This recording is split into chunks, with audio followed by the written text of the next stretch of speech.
भारत के राष्ट्रीय चिन्ह में सत्यमेव जयते लिखा है या सिंहमेव जयते। जी हाँ दोस्तों, कुछ इन्हीं शब्दों का प्रयोग नेपाल के प्रधानमंत्री के.पी. शर्मा ओली के द्वारा नेपाल की संसद में किया गया और भारत के ऊपर अप्रत्यक्ष रूप से शक्ति के दुरुपयोग का आरोप लगा दिया गया। जी हाँ दोस्तों, हम बात कर रहे हैं भारत नेपाल सीमा विवाद पर। मैं श्याम शुक्ला आप सभी का स्वागत करता हूं अपने YouTube चैनल लॉकडाउन स्टडी में।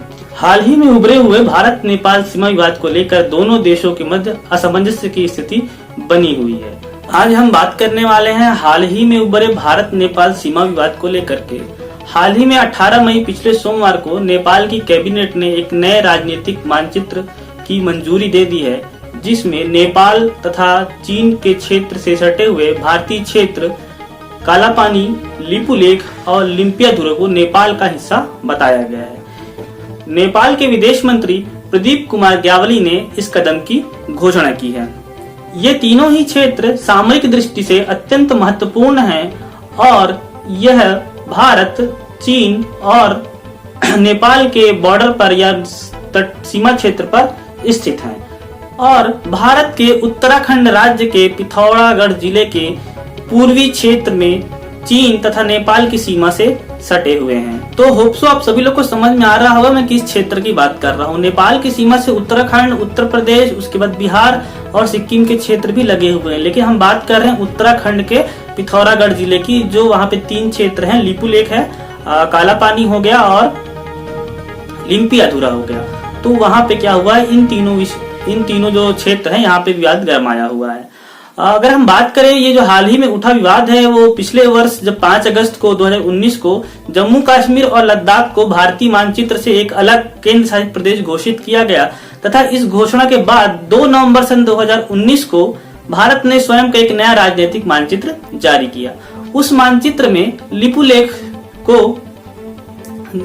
और कालापानी को भारत का जब हिस्सा बताया गया तो नेपाल ने इसका उस समय भी सख्त विरोध किया था, लेकिन भारत के विदेश प्रवक्ता ने यह बिल्कुल स्पष्ट कर दिया था भारत के जो नया मानचित्र है उसमें केवल जम्मू कश्मीर और लद्दाख की सीमाओं को लेकर के ही परिवर्तन किया गया है। नेपाल से सटी जो सीमाएं थी या अन्य देशों से जुड़ी सीमाएं थी उनमें कोई भी परिवर्तन नहीं किया गया है। लेकिन हाल ही में 8 मई को भारत के रक्षा मंत्री श्री राजनाथ सिंह जी के द्वारा उत्तराखंड के धारचूला से लेकर के नेपाल और चीन की सीमा तक जाने वाली एक सड़क जो कि 80 किलोमीटर लगभग लंबी है, तो जो कि लिपुलेख दर्रा को धारचूला से भारत के उत्तराखंड के धारचूला से जोड़ती है, उस सड़क मार्ग का उद्घाटन किया गया, जिसे लिपुलेख मार्ग की संज्ञा दी गई है। लेकिन अगर हम बात करें भारत और नेपाल के सीमा विवाद की, तो ये सीमा विवाद लगभग 200 वर्ष पुराना है। सन 1814 से लेकर 1816 के बीच एंग्लो नेपाल वॉर चला, जिसे हम अलग एक नाम से जानते हैं, गोरखा युद्ध के नाम से, जिसे हम गोरखा युद्ध के नाम से भी जानते हैं। उस समय 1816 में जब भारत के गवर्नर जनरल लॉर्ड हेस्टिंग थे, उस समय एक सुगौली की संधि की गई थी, जिसमें नेपाल को लगभग अपना 1/3 जो क्षेत्र है वो गंवाना पड़ा था। और यह जो उत्तराखंड से लगा संबंधित जो क्षेत्र है, जो कि उत्तराखंड और नेपाल की बॉर्डर में लगता है, वह महाकाली नदी से उस क्षेत्र का बंटवारा किया गया था। जो महाकाली नदी के पूर्व में जो क्षेत्र है वो नेपाल का था और जो पश्चिम का क्षेत्र है वो भारत को प्राप्त हुआ था सुगौली की संधि 1816 के तहत। ठीक है, लेकिन अभी विवाद भी इस विषय पर है कि जो महाकाली नदी का जो उद्गम स्थल है, वहाँ पे बहुत सारी छोटी छोटी जो सहायक नदियां हैं वो भी आकर के वहाँ पे मिलती हैं। तो जो काला पानी है या लिम्पियाधुरा क्षेत्र है, वो दोनों ही क्षेत्र लगभग क्या है, महाकाली का उद्गम स्थल माना जाता है। तो उस क्षेत्र को लेकर काफी भी विवाद चल रहा है। तो आइए बात करते हैं उन 3 क्षेत्रों की भी और थोड़ा सा डिटेल में समझते हैं कि यहाँ पे किस क्षेत्र को लेकर के क्या विवाद हुआ था। पहला क्षेत्र हम बात करते हैं लिपुलेख की। लिपुलेख दर्रा भी पासेज भी कहते हैं, किताबों में आपको उत्तराखंड राज्य में पढ़ने को मिलेगा। लिपुलेख दर्रा का जो विरोध है वो लिपुलेख दर्रा का जो विरोध है वो नेपाल की संसद में न होकर के काठमांडू स्थित भारतीय दूतावास के सामने भी क्या है, इस विषय पर विरोध प्रदर्शन किए गए थे। लिपुलेख दर्रा प्राचीन काल से ही अत्यधिक महत्व का रहा है। प्राचीन समय में भारत का तिब्बत के साथ जो व्यापार है वो इसी दर्रे से होता रहा, या इसी मार्ग को क्या है, भारत और नेपाल और भारत और तिब्बत के बीच जो व्यापार का क्षेत्र है वो इसी रास्ते का उपयोग होता रहा है। और भारत के तीर्थ यात्री है जो मानसरोवर की यात्रा करते हैं वो भी क्या है, लिपुलेख दर्रे का या लिपुलेख मार्ग का ही इस्तेमाल करते थे। दूसरा क्षेत्र देखते हैं हम काला पानी का क्षेत्र। काला पानी का क्षेत्र उत्तराखंड राज्य के पिथौरागढ़ जिले में स्थित है। यह क्षेत्र लगभग 35 स्क्वायर किलोमीटर एरिया पे फैला हुआ है, जहां पर इंडो तिब्बत बॉर्डर फोर्स क्या है तैनात रहती है। उत्तराखंड की नेपाल के साथ लगभग 80.5 किलोमीटर की सीमा लगी हुई है और उसी प्रकार चीन के साथ भी क्या है उत्तराखंड की सीमा लगभग 344 किलोमीटर के आसपास की लगी हुई है।